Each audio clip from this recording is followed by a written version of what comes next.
요즘 감기가 유행이죠. 예, 저도 아직 감기가 이렇게 컨티뉴 계속 진행 중에 있는데요.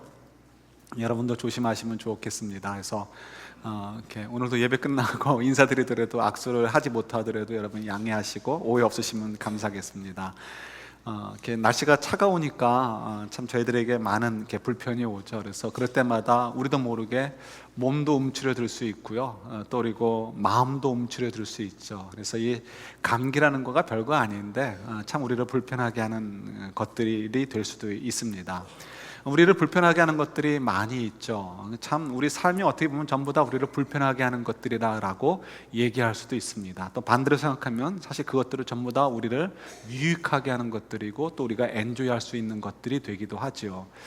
그런 면에서 저희들이 이제 우리가 어떤 관점에서 세상을 바라보고 어떻게 사느냐, 이건 참 중요한 문제다라고 생각을 합니다. 우리 지난주에도 묵상했듯이 우리는 하나님의 영광스러운 자녀들이에요.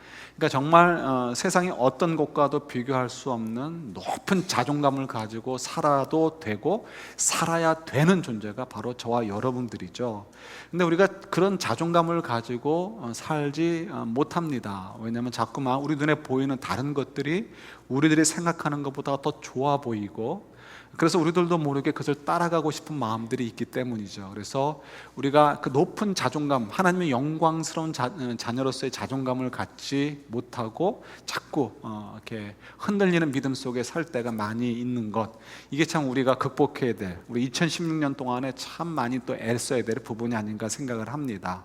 왜냐하면 저희들이 이런 높은 자존감이 있을 때 믿음의 흔들림이 없이 우리가 정말 하나님의 사람으로서 한 걸음씩 한 걸음씩 하나님이 기뻐하시는 뜻을 향해서 나아갈 수 있죠. 오늘 또 기도해 주신 대로요. 그죠? 그런 면에서 우리가 오늘도 또 다시 한번 우리 높은 자존감에 대해서 생각을 해보려고 합니다.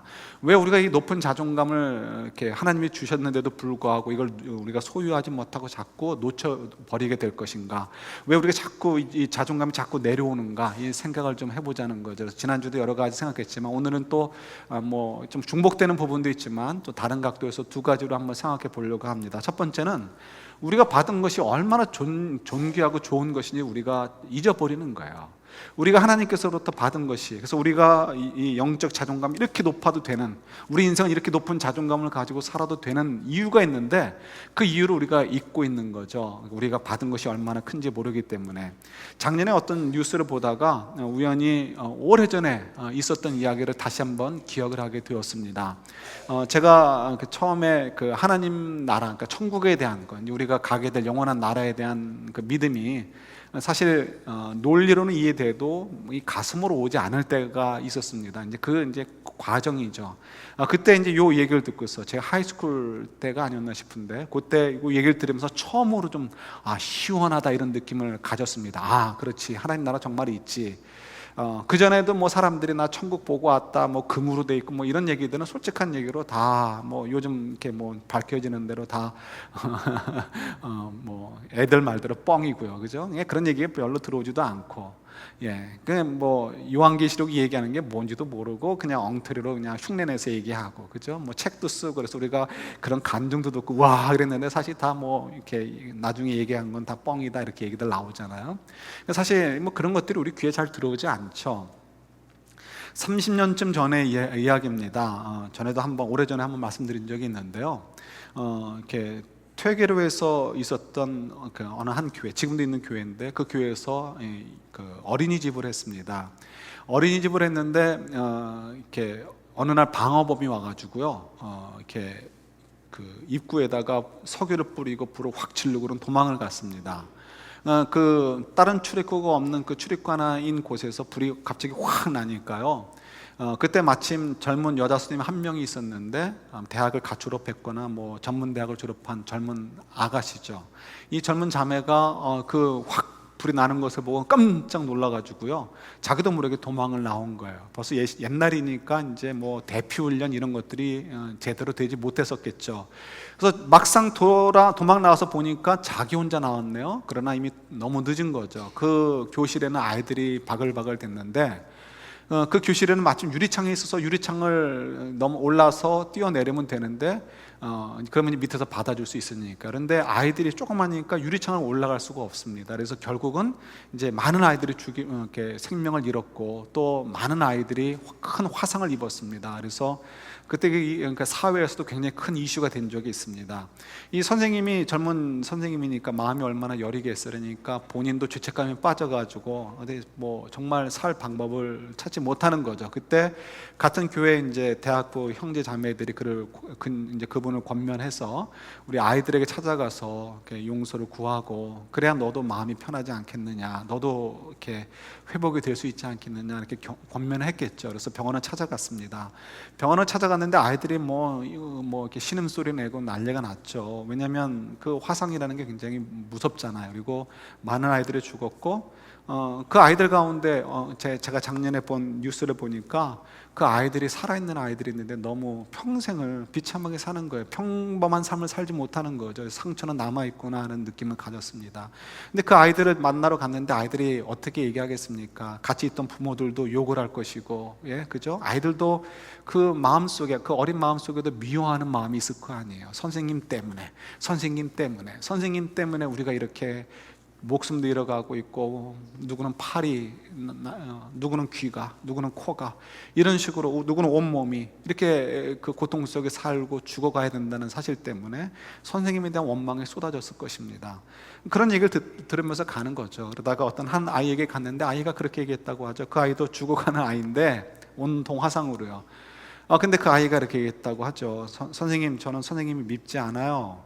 천국에서 만나요. 이렇게 얘기를 했다는 거예요. 그 아이가 죽었는지 살았는지 그 다음 이야기는 모릅니다. 그때 당시에 제 누님이 이제 그 교회를 다니고 있었고 대학부에 다니고 있었기 때문에 이제 거의 직접적으로 들은 얘기를 아마 이게 뭐 거의 뭐 이렇게 100% 맞는 얘기가 아닐까 싶어요. 그런데 어쨌든 간에 그 아이의 그 결론은 어떻게 되는지 모르겠는데 그 아이가 그 얘기를 했다는 거예요. 여러분, 그 얘기를 듣는 순간 제가 어떻겠습니까?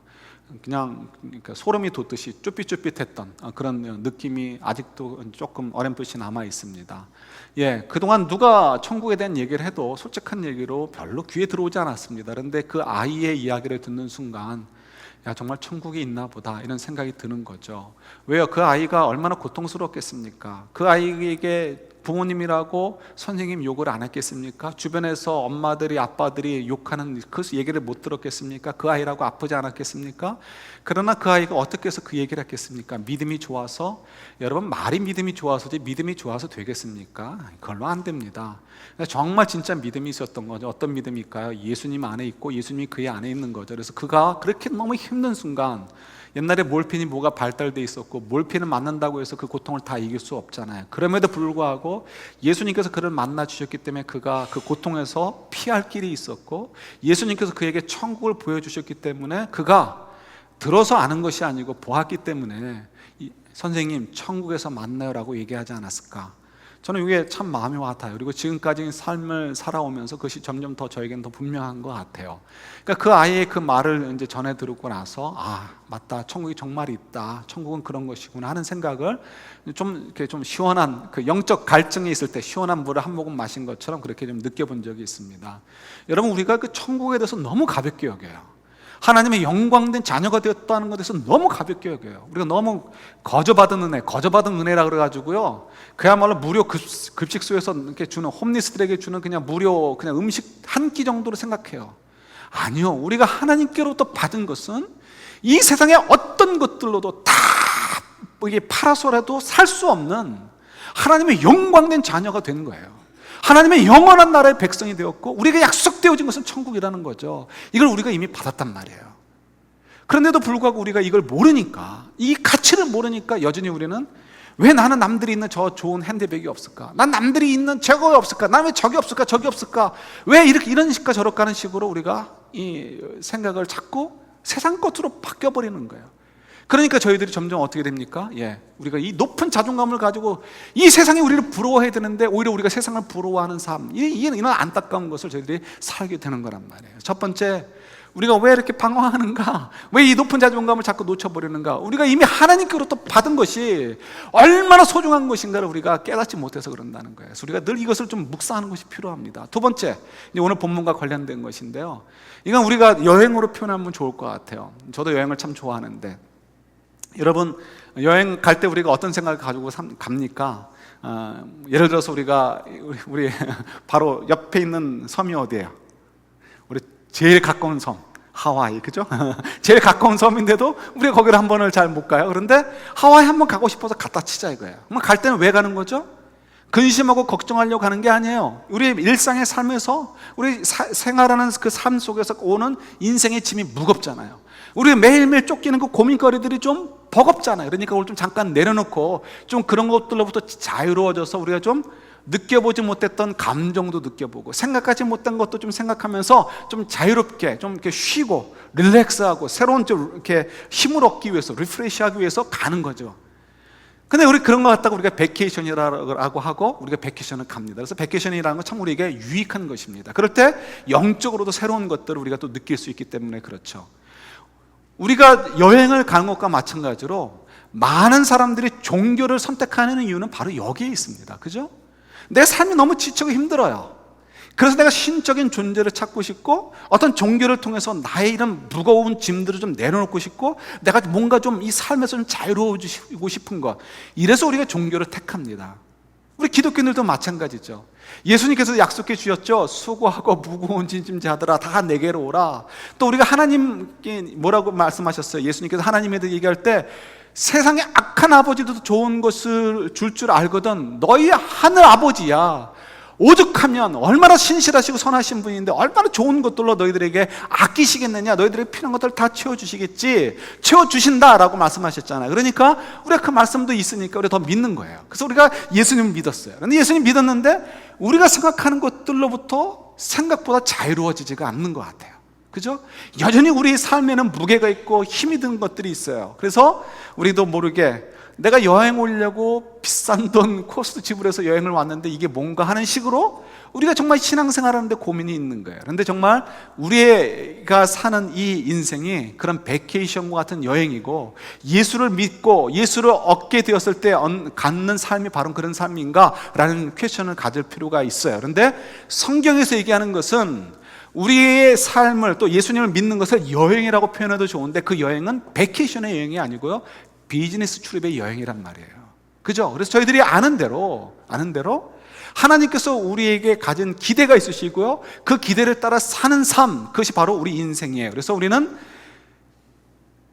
이 땅의 삶은 그냥 3박 4일 내지 4박 5일짜리 여행과 같고요 우리에게 준비된 영원한 나라는 영원토록, 진짜 영원토록 우리가 상상을 못해요. 여러분 함부로 상상한다라고 얘기하지 마세요. 누구도 이 말로, 인간의 말로는 표현이 되지 않습니다.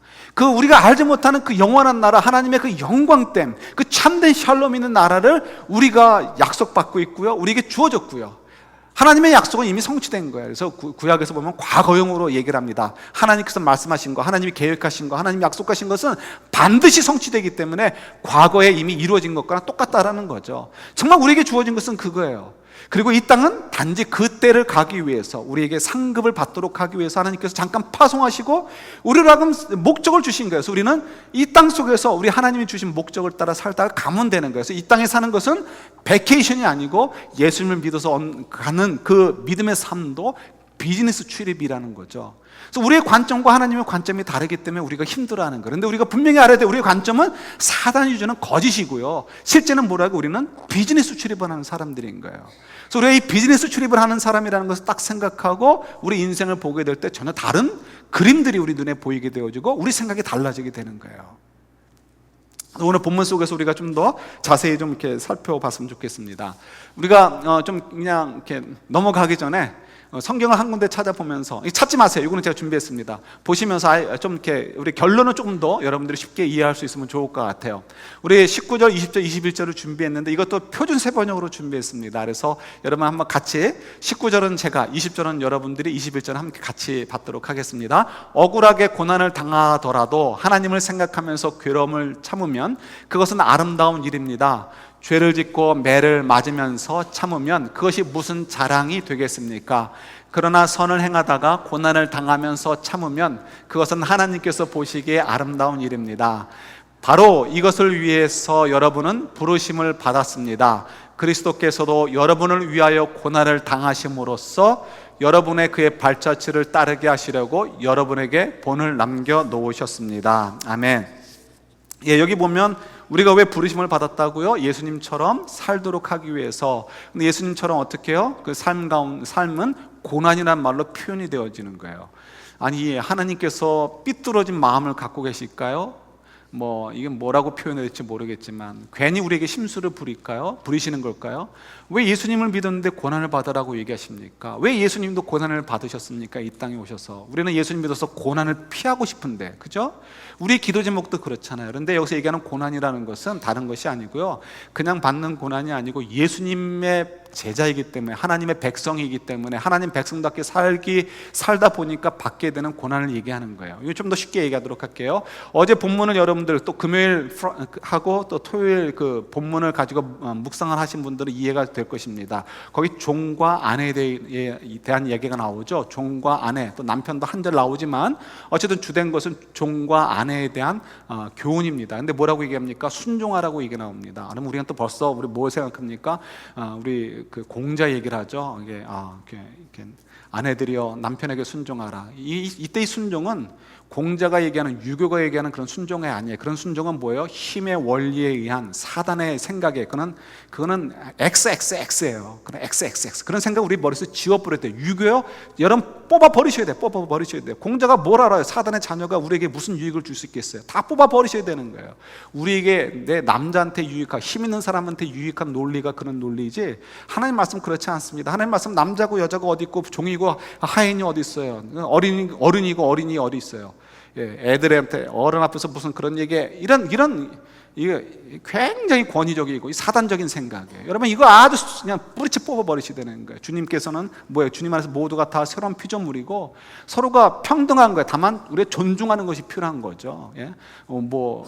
그런 거 아닙니다. 그래서 그렇다면 이 성경에서 얘기하는 순종하라는 건 무슨 의미일까? 이것은 우리가 유교에서 얘기하는 순종이 아니고요, 이거는 다른 의미의 순종인 거예요. 왜 이런 말씀이 주어졌느냐? 여러분 아시는 대로 당시에는 남자가 왕입니다. 남자가 왕이고요, 가정에서 남자가 생사여탈권을 가지고 있습니다. 심지어는 아내에 대해서도 그런 권리가 있죠. 그런데 그만큼 힘이 있는데, 보통 전도를 하게 되면 누가 먼저 복음을 받습니까? 노예들이나 여성분들이 먼저 복음을 받아들이게 돼요. 왜요? 암만 해도 그런 연약한 존재들이고 섬세한 분들이기 때문에 그렇고, 노예 같은 경우는 힘든 부분들이 많이 있잖아요. 그러니까 더 신을 따르게 되고 종교를 찾게 되죠. 그래서 이 종교를 이제 찾는 좋은 위치에 있으니까 그분들이 먼저 복음을 받아들였는데, 복음을 받아들이고 나니까 지금 복음을 따라 하나님 백성답게 살려고 하니까 문제가 생기는 거예요. 우리가 흔히 생각하는 것처럼 예수님 믿어서 고난 없어지면 된다, 예수님 믿어서 주일날만 예배드리면 된다라고 생각하면 문제가 되지 않아요. 근데 예수님 믿어서 하나님 백성답게 살려고 하니까 문제가 되어지는 거예요. 쉬운 예로 아내의 경우를 들어볼게요. 아내가 이제 이렇게 예수님을 믿게 되었어요. 남편이 또 얘기합니다. 보통 우리 사는 사람들이 사는 것처럼 우리 이번에 또 텍스 속입시다, 그렇게 보고합시다. 이번에 또 우리 저 사람 저거 우리 거짓말해가지고 저 사람에게 불이익을 주고 우리가 유익을 차지합시다. 이게 보통 사는 사람들이 이야기잖아요. 요즘 장관들 나오면 꼭 나오죠. 뭐 나와요? 이렇게 불법 전입, 탈세, 군대 피한 거, 이런 거 그냥 단골이야, 단골. 예. 이래야 잘 사는 것처럼 생각되고, 우리도 모르게 기독교인들도 아무 이 꺼리낌 없이 그런 사람들 투표해주고, 그죠? 우리가 복음을 가지고 산다고 하면서, 믿음을 가지고 산다고 하면서 왜 그런 우리가 그 의의 빛의 역할을 못하는지 모르겠어요. 우리 정말 이 거짓된 것에 너무 현혹돼 있어가지고, 아주 참 이게 문제예요, 문제. 근데 우리가 정말 믿음을 가지고 살면 거기에 대해서 노할 수밖에 없는 거예요. 우리가 투표를 잘해서 이 사람들 이번에 정신 차려서 다음에는 이러지 않은 사람을 세우도록 해야지. 이런 어제는 최소한의 어떤 그 신앙 양심이 있고 신앙을 따라 사는 게 있어야 되는데, 우리가 그런 게 없어요. 이때로 돌아가도 마찬가지죠. 믿지 않는 사람들은 어떻습니까? 수단 방법을 가리지 않고 이득을 얻으려고 해. 그것이 사는 방법이라고 생각하는 거죠. 예수를 믿고 구원을 얻었어요. 그 아내가 얘기합니다. 여보, 이번에는 그렇게 하지 맙시다. 그렇게 하는 것은 남을 속이는 것이니까 그렇게 하지 맙시다. 탈세하지 맙시다. 여러분, 우리 아들 그냥 군대 보냅시다. 여보, 우리 아들 어떻게 합시다. 남편이 그걸 가지고 어떻게 하겠습니까? 당신 정말 제대로 뭘 믿었나 보네, 정말 내 당신 보고 감동받았어, 이렇게 얘기할 남편이 있겠습니까? 없어요. 그러니까 그렇게 얘기하는 사람, 그 아내를 향해서 믿지 않는 남편이 고난을 주는 거예요. 박해를 하는 거예요. 핍박을 하는 거예요. 다른 사람을 속이라라고 종에게 시켰는데 종이 제가 믿는 예수님 때문에 전 그럴 수 없어요 라고 얘기할 때 주인이 어떻게 하겠습니까? 내가 너 보기에 참 부끄럽다 얘기하겠습니까? 아니죠. 채찍을 들고 그를 때리면서 너 왜 주인의 말을 명령에 순종하지 않느냐라고 얘기한단 말이에요. 그런 걸 가지고 고난이다라고 얘기하는 거예요. 그래서 이런 고난, 우리가 예수의 믿음, 예수의 의를 가지고 이 땅을 사는 동안에 세상 사람들이 우리를 절대 웰컴하지 않습니다. 그들은 사단의 자녀들이기 때문에 그들이 가지고 있는 그 악함을 자꾸 더 주장하고 싶고요, 그 악함을 깨트리려고 하는 저희들을 절대로 웰컴하지 않습니다. 우리가 정직하게 하려고 하면 너 혼자 잘났다라고 하면서 우리한테 덤택을 씌우려고 하죠. 그럴 때 받는 것이 우리의 고난이라는 거예요. 누군가가 오리를 가자고 할 때 심리를 가주는 거, 이거 얼마나 어렵습니까? 이런 거 갖다 고난이라고 표현을 하는 거예요. 이럴 때 우리가 그때 내 이 고난, 나 자꾸 이렇게 핍박하는 상사, 나 핍박하는 남편 죽이고 말지. 어저께 뉴스에도 11살 꼬마가 엄마를 때리는 아빠를 죽였다고 얘기 나와요. 그런 것처럼 얼마든지 우리가 그냥 받아버리고 말지 이런 생각이 들 수 있어요. 그러나 어떡하라고요? 그때도 참고, 그가 언젠가 변화될 수 있을지 모르니까 참을 수 있을 만큼 참으면서 그에게 이제 이렇게 사랑과 은혜로 베풀라. 하나님의 백성다운 삶을 통해서 고난을 받아도 그러니까 꺾이지 말고 그 하나님 말씀에 순종하는 삶을 살아라. 그럴 때 남편에게 순종하는 것이고, 그럴 때 어떻게 남편이 변화될 수 있고 그 상사가 변화될 수 있는 일들이 있지 않겠느냐라고 해주시는 것이 바로 남편에게, 주인에게 순종하라는 말씀의 의미인 거예요. 이해가 좀 되시죠? 이런 것이 그래서 저희들이 고난이란 말이에요. 근데 우리가 이 고난에 대해서 우리가 얘기할 것이 아니고, 중요한 건 뭐라고요? 키포인트는 우리를 부르신 목적, 그것은 우리로 하여금 이런 삶을 살도록 하기 위해서 우리에게를 부르셨다는 거예요. 여러분, 저와 여러분들의 삶은 무엇을 먹을까 무엇을 입을까에 대한 인생이 아니고요, 하나님께서 우리에게 부르신 목적대로 어떻게 하면 내가 살 것인가에 대한 그 정체성에 대한 이해를 가지고 어떻게 살 것인가에 대한 고민을 해야 되는 것이 저희들의 삶인 거예요. 그 자세가 완전히 달라지는 거죠. 오늘 본문에도 그걸 얘기해 줘요. 우리가 누군가 얘기해 주죠. 오늘 11절에 우리를 뭐라고 얘기합니까? 거류민과 같고 나그네와 같다라고 얘기합니다. 당시에 유대인들은 팔레스타인 땅에 살지 않고 고향 땅에 살지 못하고 디아스포라로 사는 사람들을 이렇게 디아스포라라고 부르면서 난민이 아니고 나그네로 이렇게 표현을 하죠.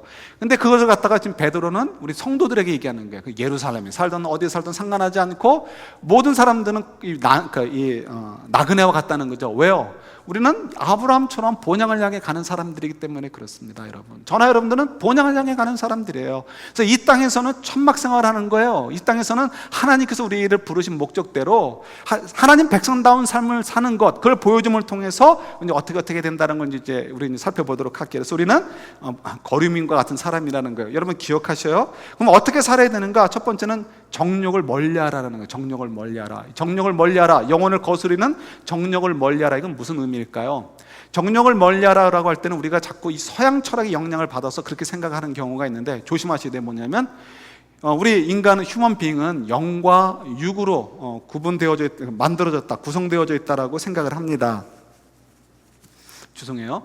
이건 이제 서양 철학의 영향인데 성경에서는 그렇게 생각하지 않습니다. 물론 2분법, 3분법에서 인간은 그런 게 구성이 되어 있는 건 맞지만, 성경도 그렇게 이야기하지만 성경에서 얘기할 때는 휴먼 빙, 그러니까 홀띵으로 얘기를 하지 나눠서 얘기하는 경우는 극히 드뭅니다. 그래서 우리가 신앙생활을 할 때는 영만 잘하면 되고 육체는 마음대로 살아도 된다, 이런 논리라는 것은 성경에 있지가 않습니다. 성경은 항상 영과 육이 합쳐져서 전인격으로 원띵으로서 다루어지기를 원하시죠. 그래서 그렇다면 여기서 얘기하는 육과 이렇게 영이다라는 얘기는 무엇일까? 이거는 특별히 바울 서신이라든가 또 신약에 보면 특히 더욱 그렇습니다. 이건 뭐냐면 그러니까 인간을 구성하는 육과 영을 의미하지 않습니다. 절대 그렇지 않다는 거 기억하시고, 그걸 머릿속에 지우시려고 노력하셔야 돼요. 그게 아니고 이 육이라는 것은 아담적 존재를 얘기하는 거예요. 한마디로 얘기한다면 모든 인류가 갖고 있는 모습을 얘기하는 거예요. 그래서 우리가 죄를 저어서 아담처럼 내가 주인이 되려고 하는 것, 내 마음대로 하려고 하는 것, 내 감정대로 하려고 하는 것, 내가 내 인생의 목표를 정하고 목적을 정하고 수단을 취하려고 하는 것, 이런 것들이 그러니까 이 아담적 존재라고 하죠. 그래서 이런 사람을 갖다가 육이다라고 표현하는 거예요. 그런 존재들, 그런 사람들을 갖다가 육이다라고 표현하는 거예요.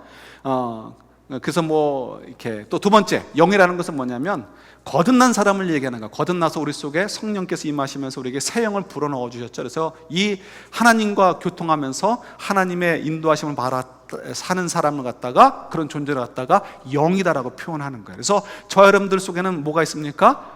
우리는 영이에요. 영적인 존재들이에요. 영에 속한 사람들이에요. 그런데 우리 속에는 아직 예수님께서 재림하셔서 이 사단을 완전히 심판하지 않으셨기 때문에 과도기라 우리 속에 여전히 육적인 존재도 남아있어요. 그래서 로마서 7장에 보면 우리 두 속에 뭐가 싸운다? 육과 영이 싸운다라고 얘기하는 거예요. 육과 영이 싸운다는 거는 내 영으로는 믿음 생활을 잘하려고 하는데 이 육체가 이렇게 그렇지 않아서 막 이 음식을 탐하는 마음을 갖고 또 음탕한 마음, 그래서 막 성적인 범죄를 짓는다, 이런 의미가 아니고요. 우리 속에서 육이라는 것은 옛사람이에요. 사단적, 그러니까 이 아담과 같은 존재라 사단의 영향을 자꾸 받는 것, 사단의 조종을 받으려고 하고 죄의 조종을 받으려고 하는 존재가 남아 있고요. 또 우리 속엔 또 성령으로 말미암아 성령의 인도하심을 따라 하나님이 기뻐하시는 뜻대로 살려고 하는 그런 마음, 그런 존재도 남아 있다는 거죠. 그래서 이 둘이 싸우는 거예요. 그래서 어떤 때는 얘가 힘이 세요. 그럴 때는 우리가 신앙생활이 별로 별 볼 일 없어요. 그러나 어떤 때는 얘가 세요. 그래서 이때는 어때요? 우리가 이렇게 막 그야말로 한쪽 반 맞아도 기쁨으로 다른 쪽 반 갖다 낼 만큼 그렇게 그냥 믿음으로 충만한 거죠. 갖다가 성령 충만이라고 얘기하는 거예요.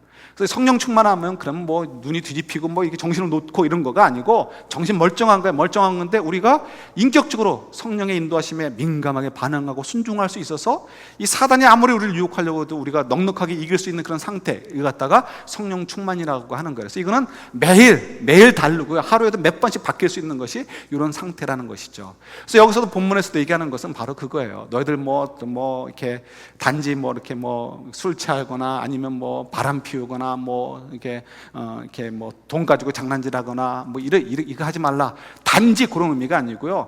사단의 이 조종을 받아가지고 욕심을 따라서 그런 행동하지 말라라는 거예요. 그리고 대신 성령의 뜻을 따라서 하나님이 기뻐하시는 삶을 살라라는 거죠. 그래서 하나님 백성다운 삶을 살라라는 거예요. 아까도 얘기했듯이 핍박이 있고 고난이 있어요. 그럼에도 불구하고 남편이 아무리 너를 핍박해도, 믿지 않는 주인이 너를 아무리 핍박해도, 그래도 네가 하나님 백성다운 삶을 놓치지 말라라는 거예요. 그래서 너희들의 영적인 삶, 이걸 방해하는 그 육의 유혹에 넘어가지 말라라고 하는 이유는 바로 거기에 있는 거죠. 12절에 보면 또 이제 계속해서 어떠한 삶을 살아야 되는지 얘기하는데, 거기 보면은 행실을 바르게 하라는 말이 나옵니다.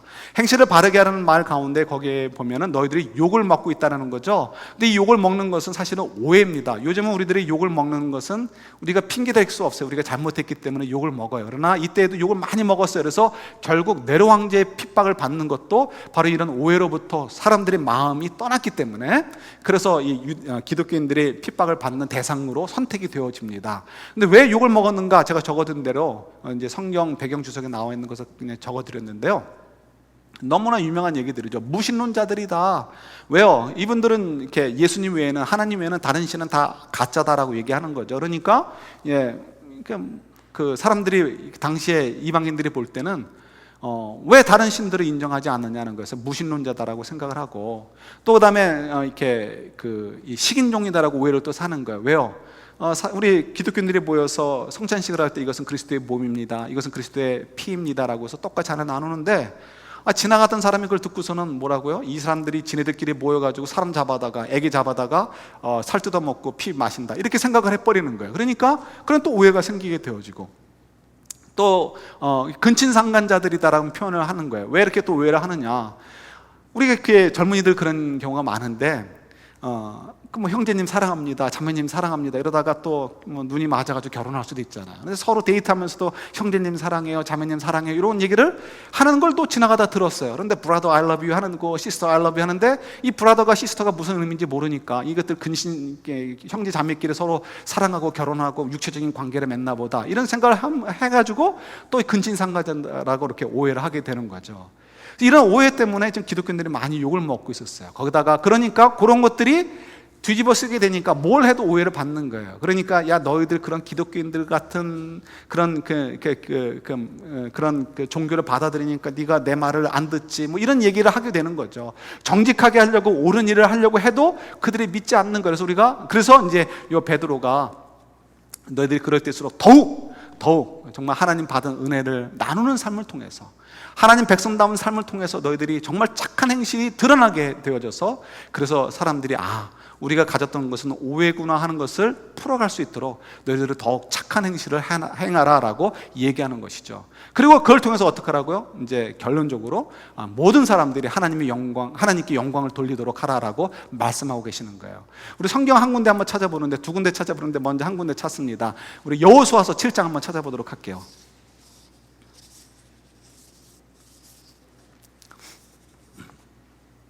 여호수아서 7장 19절입니다.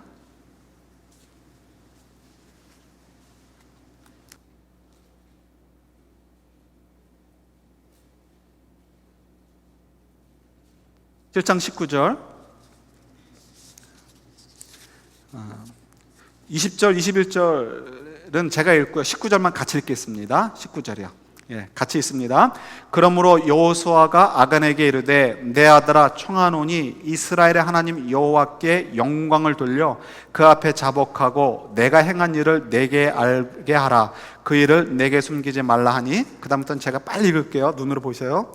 아간이 여호수아에게 대답하여 이르되 참으로 나는 이스라엘 하나님 여호와께 범죄하여 이러이러하게 행하였나이다. 내가 노력한 물건 중에 시날산의 아름다운 외투 한 벌과 은 200세겔과 그 무게가 50세겔 되는 금덩이 하나를 보고 탐내어 가졌나이다. 보소서 이제 그 물건들을 내 장막 가운데 땅속에 감추었는데 은은 그 밑에 있나이다 하더라. 아멘.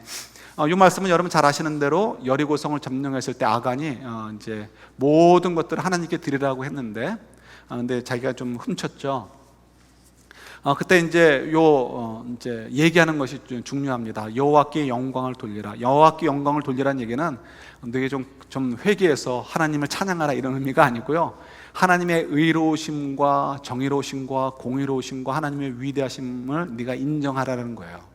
그러니까 네가 이제 죽을 거지만, 형벌을 받고 지옥불에 떨어질 것이지만, 그럼에도 불구하고 어떻게 해요? 하나님의 그 놀라우심 앞에 네가 엎드려져라. 그래서 자복하라라고 얘기하는 거죠. 그래서 그가 어떻게 합니까? 자복을 하게 되는 거죠. 하나님께 영광을 돌리게 하라는 것은 하나님 찬양합니다라는 의미도 있지만, 그러나 또 하나님께서 이 땅에 오시게 될 때, 혹은 또 우리가 일상의 삶 속에서 하나님께서 찾아오셔서 그들에게 이렇게 하나님의 심판을 하게 될 때, 그때 그 개인적이든 우주적이든 간에 그때 어떻게 하나님의 그 놀라우심을 이제 보게 하라 하는 것이 이제 베드로의 이야기인 거죠. 그래서 우리가 이 일들을 통해서, 우리가 정말 착한 행실을 통해서 그 사람들이 보면 깜짝 놀라는 거죠. 놀라게 함을 통해서 정말 하나님이 계시구나. 그들이 믿든 안 믿든 하나님을 두려워하는 마음을 갖게 하는 것, 이것이 우리에게 필요한 것이죠. 여러분 21세기는 정말 암만 생각해도 저는 키워드는 은혜라고 생각을 합니다. 은혜. 은혜를 정말 끼쳐야 되는 거죠. 요즘 이렇게 전 세계를 휘잡고 있는 이데올로기가 뭐예요? 경제예요, 경제. 이해하시죠? 경제, 이코노미, 머니. 이코노미만 살려주면, 돈만 많이 주면 사람을 죽여도 땡큐. 나만 아니면 돼, 그죠? 다른 사람들을 공정하게 그 사람들에게 페이하지 않아도 오케이인 거예요. 다 용서되어져요. 이것이 미국이건 한국이건 아프리카건 전 세계를 뒤집고 있는 이데올로기예요. 그죠? 우리도 그런 생각 가잖아요. 그런 생각 가지고 역사를 심판하죠, 여러분. 이게 누가 좋아하겠습니까? 사단이 좋아하는 거, 사단이 좋아하는 거. 그래서 주님께서 말씀하시죠. 너희들이 하나님과 뭐를 함께 섬기지 못한다? 재물. 그게 뭐예요? 영어로 맘몬이에요. 맘몬. 그래서 맘모니즘이라고 하는 거예요. 근데 우리가 그렇게 믿는다고 하면서도 우리는 뭐라고 얘기합니까? 맘모니즘에 빠져 사는 거예요. 근데 그게 아니란 말이에요. 우리가 그럴 때 경제적으로 손실이 있어도 정직하게 해야 됩니다. 사회적으로 우리가 그런 그 경제의 힘을 갖고 있는 사람들이 우리를 핍박해도 고난 속에서도 우리가 하나님 백성답게 사는 것, 은혜를 베푸는 삶, 은혜에 합당한 삶을 사는 것, 이게 우리가 21세기 우리에게 주어진 하나님의 사명이 아닌가 싶은 거예요. 여러분 보러 가난해지라는 거 절대 아닙니다. 여러분 열심히 일하십시오. 열심히 공부하십시오. 최선을 다하십시오. 정말 죽을 힘을 다해서 최선을 다하십시오. 그러나 절대로 우리가 맘모니즘을 따라 살 수는 없는 거죠. 그걸 깨부시고 우리가 정말 하나님의 그 기뻐하시는 뜻대로 우리가 살아야 되는 거죠. 그걸 위해서 우리가 부르심을 받은 거고, 그걸 위해서 우리가 비즈니스 출입을 하는 거예요.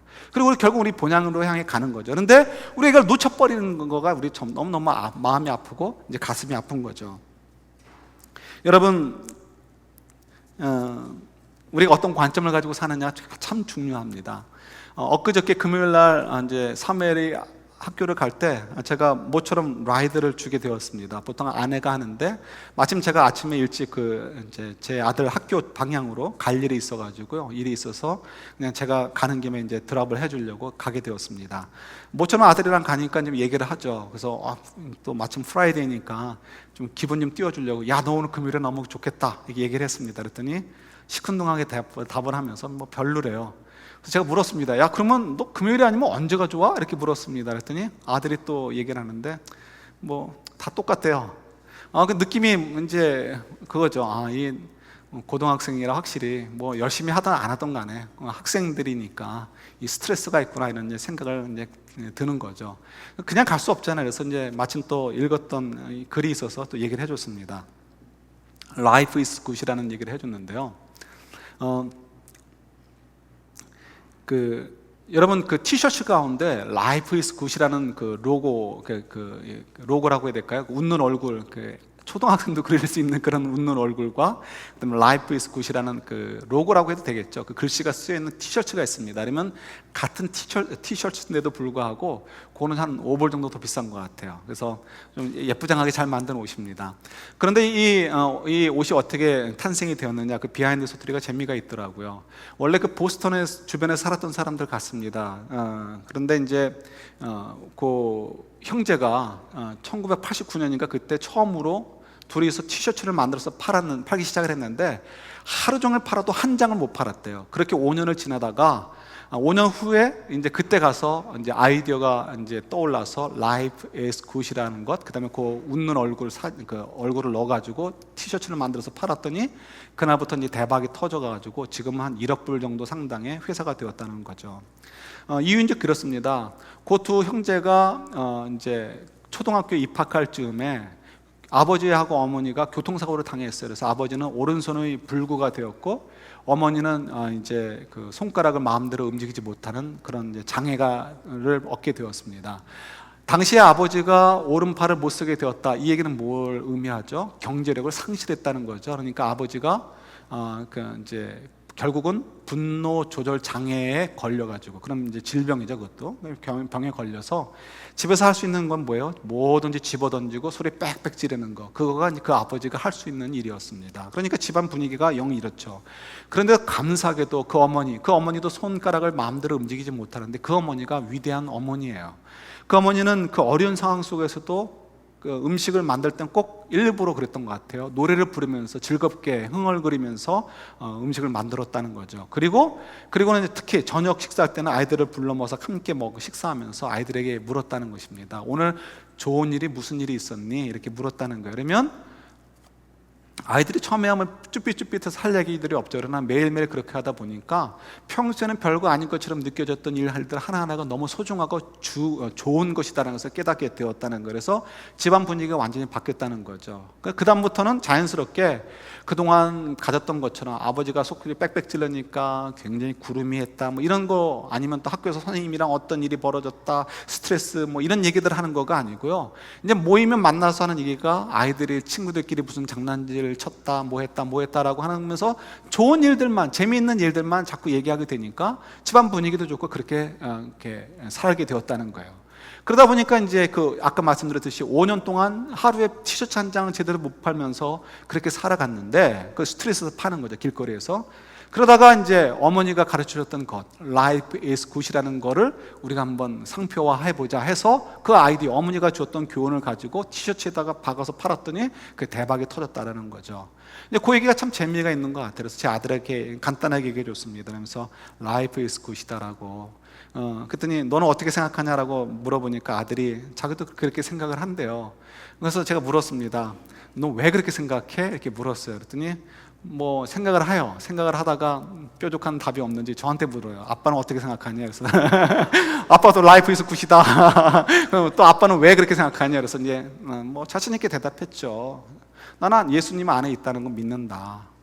이게 이제 짧은 영어로 I believe that, 이걸 이제 강조를 했어요. 그러면서 얘기하면서 나는 예수님 안에 있는 건 믿고, 또 나는 예수님과 함께 사는 거 임마누엘을 믿는다. 그리고 나는 이 땅에 잠깐 하나님께서 파송해 주신 것이고 비즈니스 출입이라는 말은 그때 이제 생각을 못해서 얘기 못했는데 어쨌든 간에 파송받아서 사는 거고, 나는 이제 하나님 기쁘시게 하는 삶을 살다가 살면 하나님 나라에 상급을 쌓게 될 것이고, 그러니까 하늘 나라 가게 될 거니까 그곳에서 하나님과 더불어 그 영광스러운 삶을 살 거니까 나는 라이프 이즈 굿이다 이렇게 얘기를 했습니다. 물론 이제 사는 것이 힘들죠. 그래서 힘들지만 그래도 아빠는 라이프 이즈 굿이다라고 생각을 해 이렇게 얘기를 했습니다.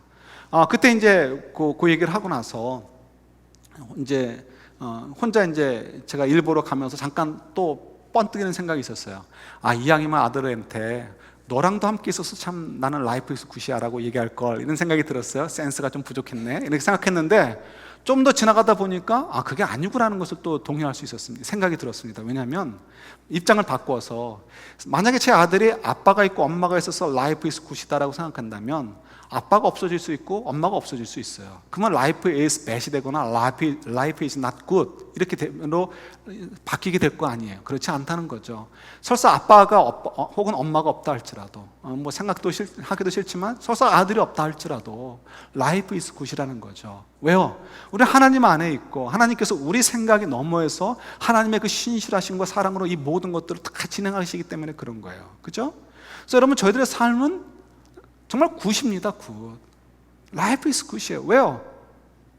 정말 저희들은 하나님 안에 있고 우리는 하나님과 더불어 살고 있고 그 영광스러운 상속을 향해서 오늘도 가는 거예요. 그래서 오늘 하루 사는 것이 하나님을 기쁘시게 하는 삶이면 되는 거예요. 그래서 아들한테도 얘기했어요. 그날 차 속에서 짧은 시간이지만 네가 학교 가서 공부하는 건 내일을 위해서, 미래를 위해서 공부하는 것도 하나님을 기쁘시게 하는 거고, 친구들하고 재밌게 지내는 것도 이렇게 하나님을 기쁘시게 하는 거야 이렇게 얘기를 했습니다. 맞습니다. 우리 일상의 삶에 사는 것이 다 하나님을 기쁘시게 하는 것이 될 수 있어요. 그래서 우리 자꾸 이 라이프 이즈 굿이라는 걸 생각하는 거예요. 근데 왜 이게 흔들려요? 우리 정체성을 모르기 때문에 자꾸 우리는 베케이션으로 생각해요. 베케이션이 아니고 비즈니스 출입입니다. 저희들은 이 땅에 사는 동안은 비즈니스 출입이에요. 그러나 이것이 끝나면 어떻게 돼요? 천국에서의 삶, 그러니까 영원한 그 하늘의 영광에 말로 표현할 수 없고 이 땅에서는 어떤 것으로도 표현이 안 돼서 상상으로도 얘기할 수 없는 그런 그 놀라운 것을 우리가 누리게 되는 거잖아요. 그러니까 우리의 인생을 바라보는 관점이 달라지고 왜 우리가 신앙생활하는가의 관점이 달라져야 되는 거예요. 우리 정체성을 가지고 하나님의 부르신 목적대로 우리가 살아야 될 때, 그때 우리가 이 고난받는 것도 기쁘게 되고 아까처럼요 기쁘게 되어지고, 그 속에서 우리가 어떻게 하나님의 영광의 자리에 우리가 동참하게 되고 이르게 되는 거죠. 근데 여러분, 힘든 거 알아요? 그래서 우리 성경 한 군데만 찾아보겠습니다. 베드로전서 4장 19절 마지막이에요. 우리 그러면 어떻게 될 것인가? 저도 아들에게 얘기했어요. 사는 것이 힘들 때가 많다. 힘들다는 거예요. 힘들어요. 그럼에도 왜 라이프 이즈 굿인가?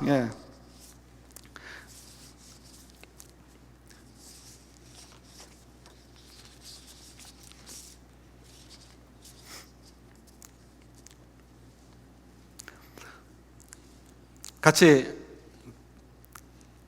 받겠습니다. 그러므로 하나님의 뜻대로 고난을 받는 자들은 또한 선을 행하는 가운데 그 영혼을 미쁘신 창조주께 의탁할지어다. 아멘. 우리 고난을 받는 거 왜 고난 받는다고? 하나님 백성답게 사니까 사단이 싫어한단 말이에요. 어둠의 자녀들이 싫어한단 말이에요. 그러니까 우리를 핍박하니까 고난 받는 거죠. 우리가 이렇게 선한 짓 하려고 하면 너 혼자 잘났다 이렇게 얘기하니까 고난 받는 거죠. 선을 행한다는 건 뭐 구제하고 이런 차원이 아니에요. 그래서 그게 아니고 정말 우리가 하나님 백성답게 사는 걸 얘기하는 거예요. 의롭고 정직하고 바르게 사는 거죠.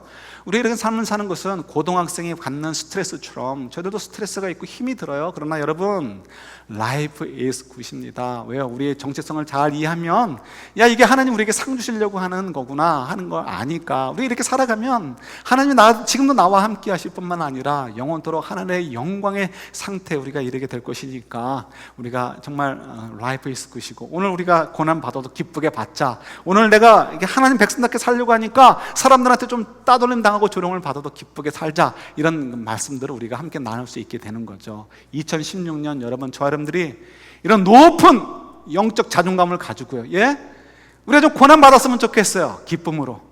사람들이 우리를 좀 조롱했으면 좋겠어요. 기쁨으로 받았으면 좋겠어요.